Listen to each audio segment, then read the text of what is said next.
Today I'm joined by Brian and Carol Duprey, multi-site center owners and childcare millionaires who are also childcare CRM users. Brian and Carol have been working together in the childcare space, building their childcare business for about 25 years now, maybe a little bit longer, while also raising 5 children of their own. They're both U.S. Navy veterans and just have a really amazing story that I'm so excited to dive into, as well as they've got some amazing tips for running your own childcare business and how to become a childcare millionaire yourself. Today, we're going to be diving in about how to conduct a tour that differentiates your center from your competitors. Well, thank you both for joining me. I mean, especially with the winter storm, I'm grateful to have taken up some of your time. Yeah, great. Good to be here. We love Childcare CRM, so we'd love to come on. And yeah, we got a little bit of a winter storm last night, knocked out our power. So we're on generator right now. So hopefully the audio will be good. Will sound great. And hopefully, looking forward to talking to your listeners today. Yeah, awesome. And you all started a podcast as well. Can you tell us a little bit about that? Yeah, we're excited. We just launched the Childcare Millionaire podcast. We're at episode 4, just was released this past week. And we're excited about that. It's a weekly podcast where we come on and we discuss things and how to become a childcare millionaire or multimillionaire and how to go from a center owner, maybe a home daycare owner like we used to be, to a multi-center owner. We've opened 10 childcare centers. So we're going to teach a bunch of different techniques and tips. And we have special guests. We episode 3 and 4 are Vernon Mason. A lot of people know Vernon, and he's a great guy. And we got some really cool episodes already lined up and excited about the future of the Childcare Millionaire podcast. And you can get that anywhere podcasts are stored and even on YouTube. It's awesome. Well, thanks for asking. Yeah, that's fantastic. So, for anyone who may not be familiar, can you share a little bit? And you guys have such a fascinating story, which I know you go in depth on your first podcast episode about, but can you share a little bit about your story in childcare and you two together as well? Well, we're a great team. Why don't Yeah. you share something about why we got in the childcare business? Um, well, it's we were both in the military and got out. Shortly after we got out, we started a business which failed, and after that, we moved to Maine. I was a stay-at-home mom, and Brian, well, neither one of us had a job. So when we got here, um, we just decided that I told him I would get a job if I got one first, or if he got a good job, I wouldn't work. And I got a job with a child care center, a company that owned two businesses. One was a child care center doing their books. And when their child care center was failing, I offered to take it over in exchange for watching their child. And that's how we got started. And we moved it to our home and expanded to 2 homes and then one center and up to 7 centers at one time.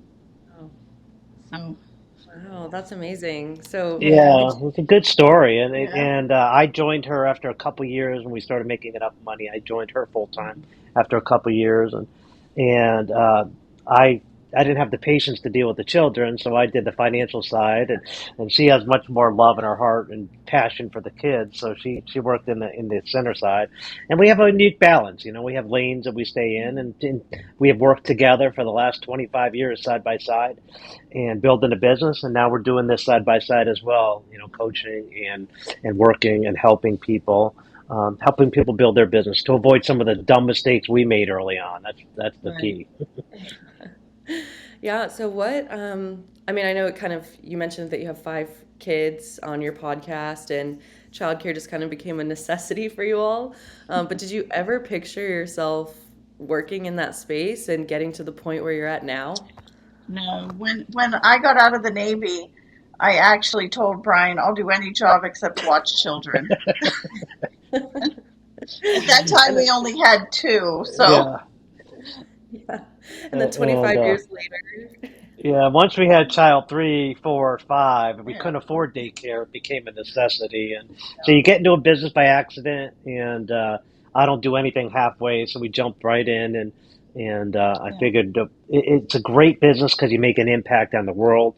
the planet is much better off due to what we've done, and other child care center owners around the world doing the same exact thing. It's such a noble profession, and it's so impactful. Mm-hmm. And we wanted to leave our legacy and our footprint on the planet, and this is how we're doing it. And we figure instead of, when we have our child care centers, we're making an impact on a very small part of the planet by able to have our podcast, our books, our coaching and training and teaching. We're able to impact, millions of people around the world through that. And childcare is a large profession around the world, and we're able to, I think, have a much bigger impact by doing it this way instead of just having our centers, which we still have, by the way. Yeah. We're working on transferring ownership to our children, so we could do more of this. Right. We're having fun. That's great. Yeah, that's good. That's good. Well, you did mention books, I know, and so you've got a few out right now, but can you share a little bit about those? Yeah, first book I wrote was called Childcare Millionaire, and that was in 2018, and that has become the best-selling childcare profitability book of all time. Kind of by accident, I was never pictured myself a writer. I still don't consider myself a professional writer. I I like to put things down on paper that'll help other people go through. Avoid some of the mistakes that we made. Mm-hmm. And I figured if I could help a few people out there, um, the learning curve is so steep, and it costs us a lot of money by doing really dumb things early on. And but you don't know what you don't know, and nobody was there teaching us because your competitors just don't teach you. So Right. I figure if I could jot them down, I could help the next person who is struggling like I was, Mm-hmm. and it just took off. And then in 2000, I think in 19, I wrote a book with my mentor Chris Murray called The Happiness Guide for Early Childhood Educators, because everybody writes books for owners and directors, but everybody forgets the most important component of childcare, and that's the teachers. So I wrote a book for them with Chris, and it was all about mindset and how to live your best life in and out of the classroom. And mindset is so important in childcare because, I mean, they're the ones who take care of the children. Having them in a good mindset will help the children out. And then once I teamed up with Carol last year in doing the Childcare Millionaire brand together, we started doing a podcast. We wrote a book called Childcare Millionaire Tour Secrets. That's our latest book. And we wrote it together. And it was so exciting to work with Carol, bounce ideas off of. A lot of the stuff in the book is stuff that she's been doing for 25 years. I just kind of stole them all from her. She's been teaching our directors how to do tours. We have some great team members. And and our next book will be out in another couple months. We're already working, we're halfway done with that. So we figure through the books, we can impact a large amount of people in many different countries as well. And we're just excited about the impact that we could make. Yeah, absolutely. Well, and I love the latest book, Tour Secrets, because I think, of course, with the pandemic and tours kind of moving virtually, and now slowly they're starting to show up in person again. So I would love to hear, what's your kind of philosophy for how to navigate that shift back to in-person tours? How do you prep your center after giving only virtual tours for so long? Ooh, good question. So the biggest thing is to have your center ready. Hopefully, during the pandemic, you've been doing some upgrades to your center. Right. We've been doing some major renovations and remodels, and we've been doing in-person tours actually for a while. We would do them not when the children are there, so we do them on the weekends and Yeah. in the evening. But we've been actually been doing in-person tours. I would say mostly through the pandemic, but it's always we've had to kind of change the strategy a little bit. But I know other areas had more COVID, so they didn't have to do that. But in the book, we talk about having tour stops. Areas where you can show the parent maybe some testimonials, show them a little bit about history and bios of the teachers. Yeah. We talk about having a tour checklist. Mm-hmm. Pilots have a checklist when they fly. All procedures because you want to make sure you don't leave anything out. Well, the same thing when you do a tour. It's so easy to leave things out and forget to maybe Right. check the parking lot to see if any trash blew up against your. First impressions are amazingly important. Have you checked your entranceway to see if maybe somebody stomped some mud in there? You just don't think about these things normally. So a lot of times teachers come in the back door. You never look at what the front door looks like, the customer experience. So we teach you in the book to look through the customer's lens, see things as the customer sees, and also to mystery shop, see what the other competitors are doing, but to mystery shop yourself as well. Know what the customer's seeing when they walk through your door through somebody else's eyes. So never be have such an ego that you don't think that you can't need improvement. I think that's one of the biggest things. Anything in the tour that you could think of, Elson? No, I mean, I think the big thing is that you have to look at it through the customer's eyes and not your own, because what we see in a center is completely different what a parent sees. Mm-hmm. And a good way to do that is to get someone that's not a parent there, doesn't work there, to come in and do a walkthrough and get their opinion, or like a secret shopper type thing for a tour. Yeah. Yeah, that's great. I love that you mentioned, first of all, going to the front and just seeing what it looks like from that customer's perspective, because I think that's something, like you mentioned, people are coming in through the back, you never even step foot in the front of the building, you never walk through those front doors. But then also having, stops where you can showcase your center's programs or your teachers. I think that's a fantastic idea because, like you said, at the end of the day, it's about the teachers. And I know you mentioned in your podcast that, kind of one bad teacher can have a ripple effect on all your families and all your other teachers and staff. So if you have great teachers, it's like you might as well showcase those. And because those are really what bring in the parents, I think. Yes.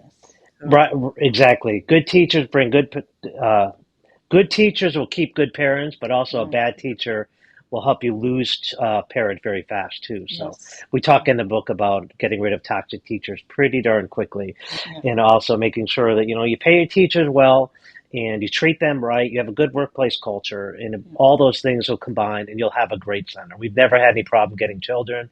We've done pretty well at getting staff. We have a great work environment.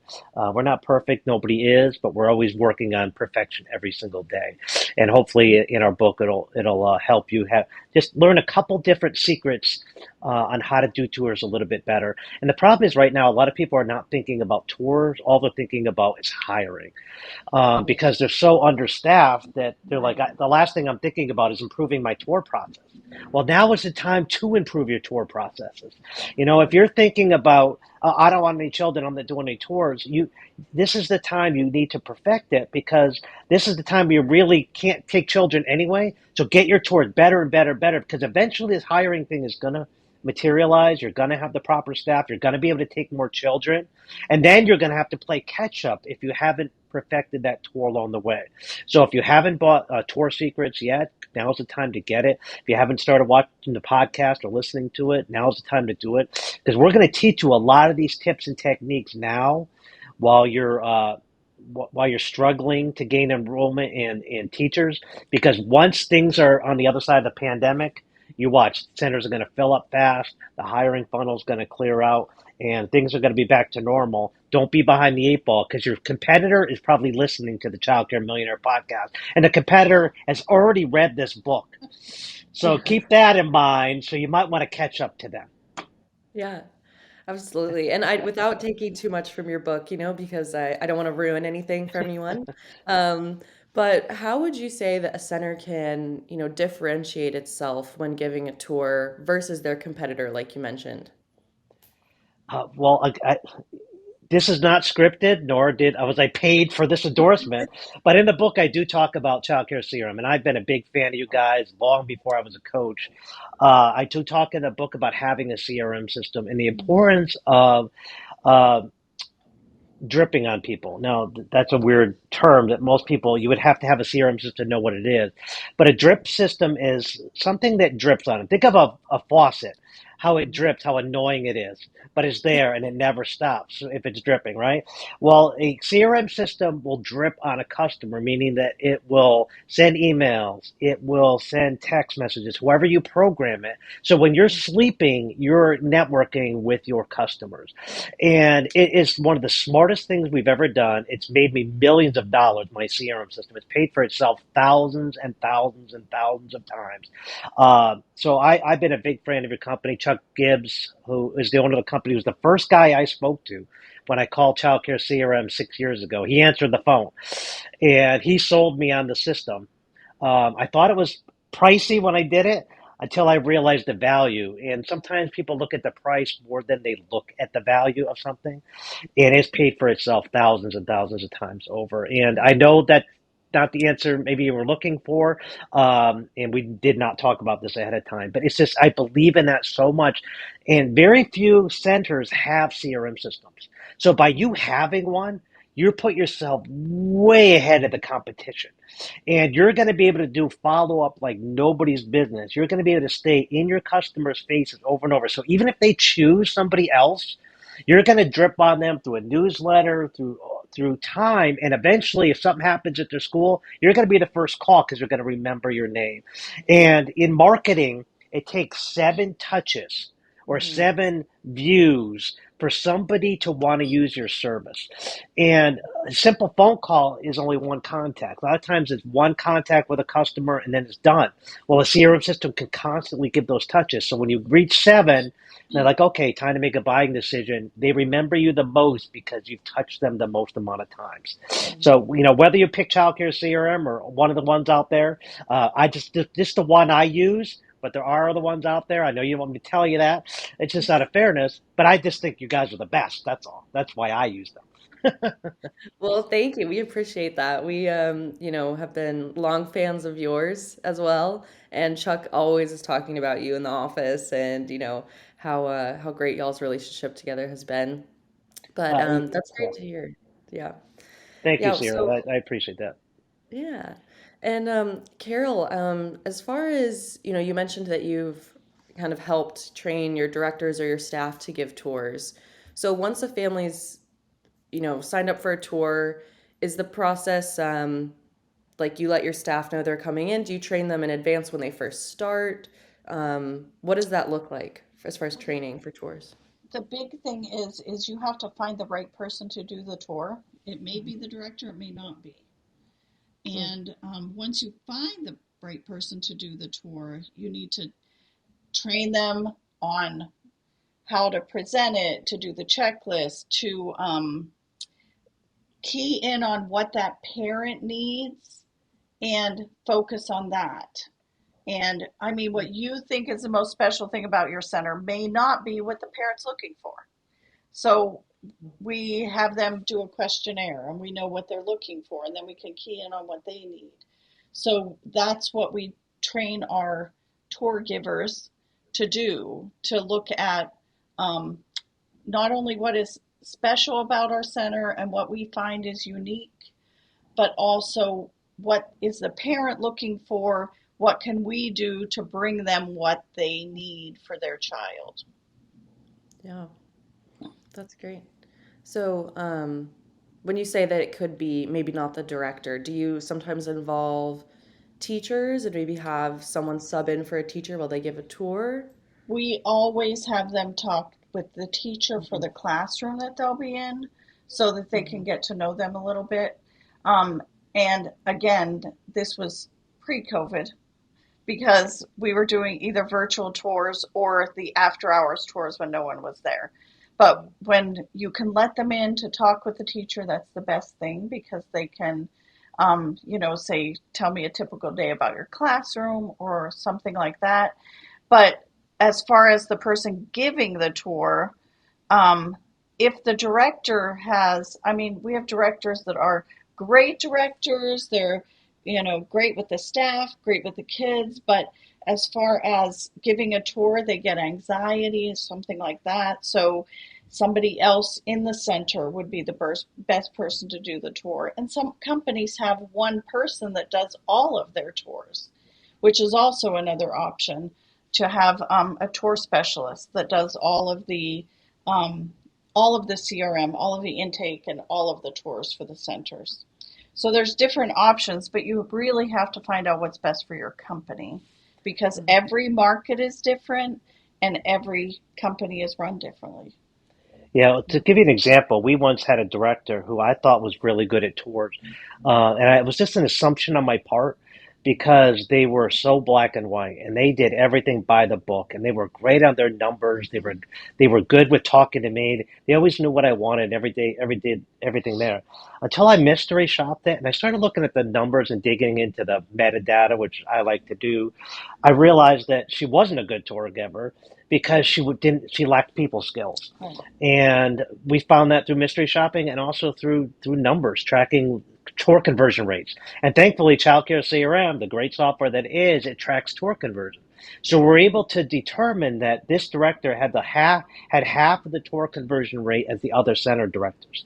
And it was just a people skills thing. So when I went in there and told her that I was going to have somebody else come in and do the tours, she ended up leaving us. But it was a good thing because I replaced her with somebody who had twice the conversion rate. So, I missed her and she was good at that, but you really have to dig in the data. Don't assume. And the problem is your memory tends to fade over time and you always tend to remember good things and not bad things. So if a lot of times I would, when I was coaching clients, I would say, tell me what your conversion rate is. She goes, oh, I convert 80% of my tours. And I'm like, you do not convert 80% of your tours because nobody converts 80% of your tours. Excuse me. So you just think you do because you don't remember the ones that don't convert.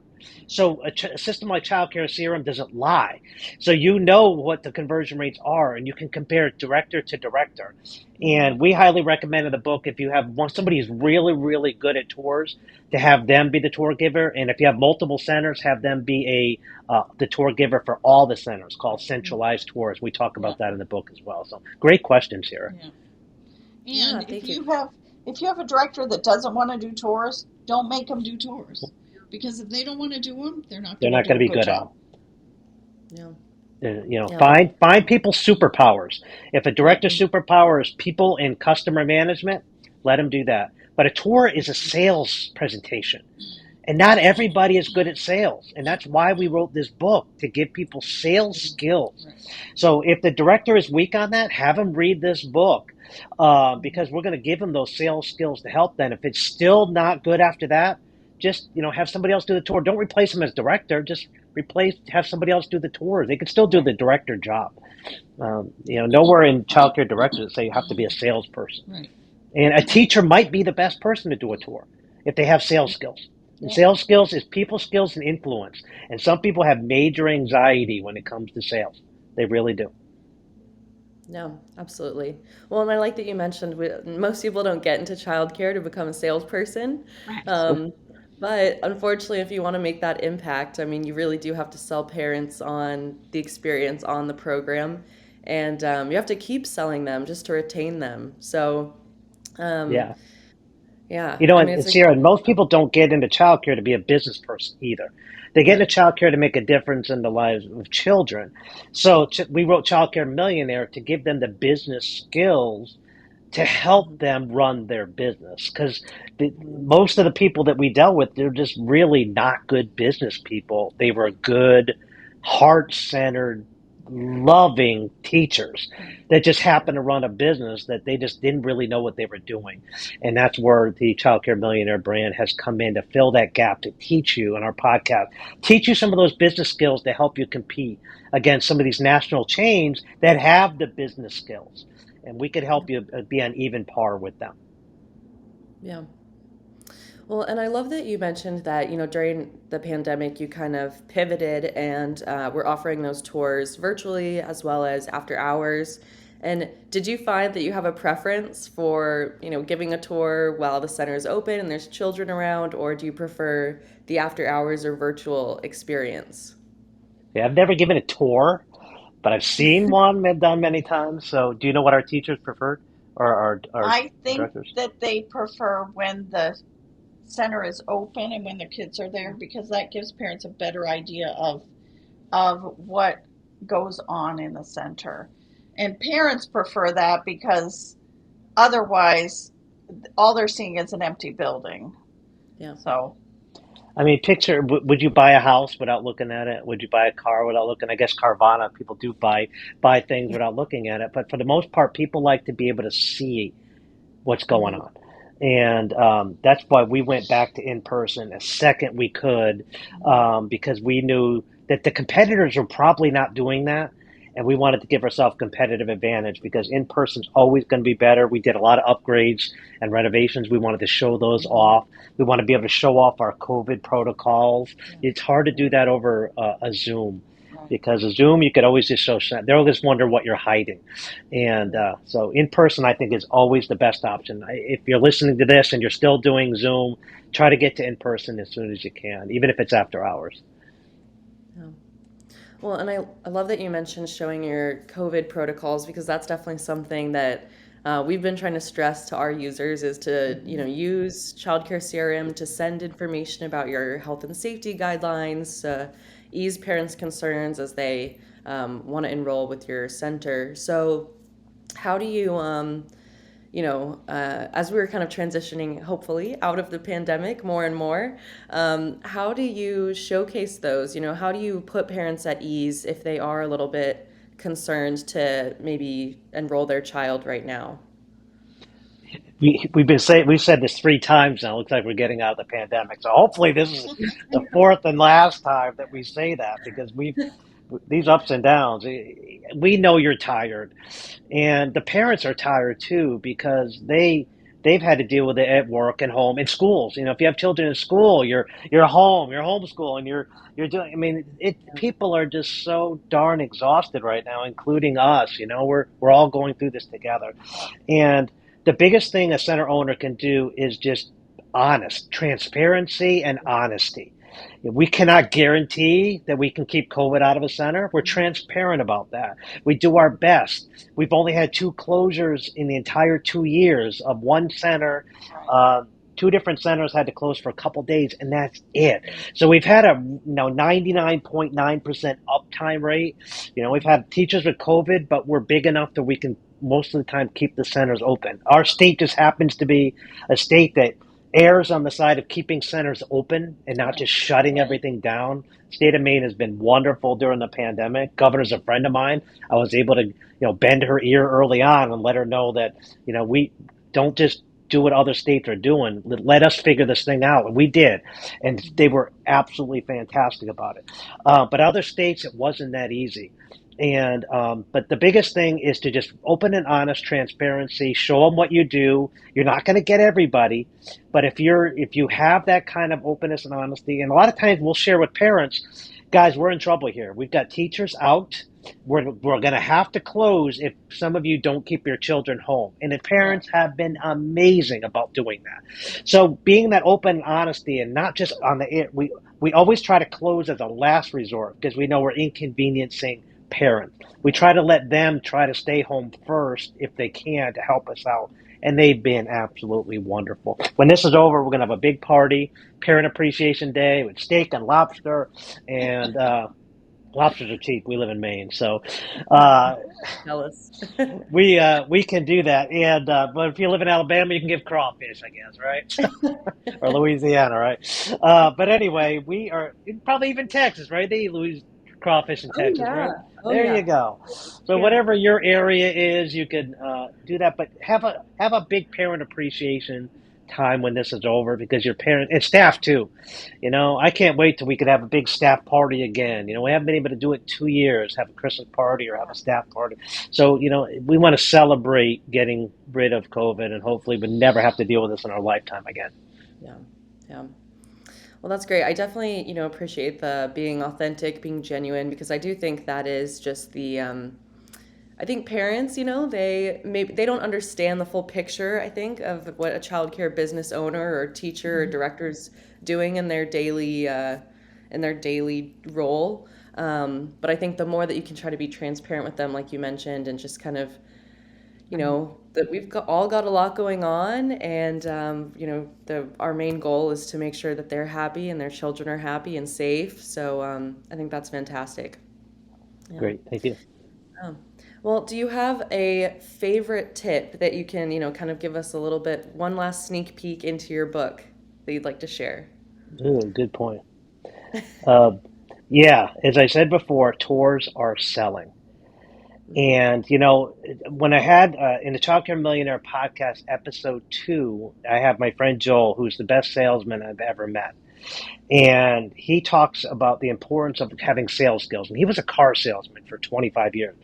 And even after 25 years in car sales, he still had to do training each and every week. His car dealership made him train, because he was selling $50,000 cars. Well, Wow. as a childcare director, you're selling a $50,000 product as well. You're selling childcare, which may cost $50,000 a year in some locations, or $50,000 over 4 years. You're selling that same expensive product, and yet the last thing childcare directors ever think of doing is taking training on how to do a better tour, because they think they do a good tour. Yeah. So you need to get the ego away and realize that you can do better. We all can do better. And this book will give you some of those sales skills. And this is just a starting point. There are other sales skills books out there. And we have our directors, we train our directors in sales skills, and they're really good at it. But we always expect them to, do continuing education and learn to sell things on their own. And, read sales books and sales journals and things like that. And there's a lot of books out there, and there's a lot of people skills books out there. One book I recommend is called The Slight Edge by Jeff Olson. It'll teach you how to be um, little daily success habits that'll help you be better and better over time. And that has made me a good salesman in my life as well. So, childcaremillionaire.com, we have some resources on our website that'll help you. We have some things you could download. We have a tour script there, and a phone script as well. Sample phone script. Our tour script is amazing, award winning. I say that because I've given it a big award. Not really thing, it's a fake thing, but it's award winning in my eyes because I created it, and it's used by hundreds of childcare centers around the country. So it's a free download on our website at childcaremillionaire.com. And you should use a tour script every time you do a tour. Right. Every time. You cannot do it from memory because you will forget things. And it's just the way the brain is. And the last thing I could say on this, Sierra, is, if you think about it, Sierra, you probably drove to work today, right? Or are Well, you at home? I'm working Okay. from home All right. today, The last time you went fortunately. to the supermarket, do you remember ever pushing your foot on the gas pedal? Um, I mean, Probably it's did so it without thinking, instinctual. right? Yes, yeah. You probably don't remember turning the car on or opening the car door or getting out of the car. These are things that your brain does without thinking, like that last breath you took. You didn't think about breathing, right? Now you're thinking Right. about it, Yeah, now I'm right? overthinking. But there's Yeah. a part of the brain that does things on autopilot. And the more tours a director gives, the more that part of the brain hijacks the tour. And then you Mm. start doing it on autopilot. And it's a part of the brain called the hippocampus that regulates auto thing. And if your brain had to remember everything you did, it would be just bombarded with all these thoughts. So, breathing's done, digesting, all this stuff without you having to think about these things, right? So these tours that are given, after you've done 20, 30 tours, you start doing on autopilot. And what happens is the creative part of the brain stops kicking in. You stop asking questions. You become more robotic.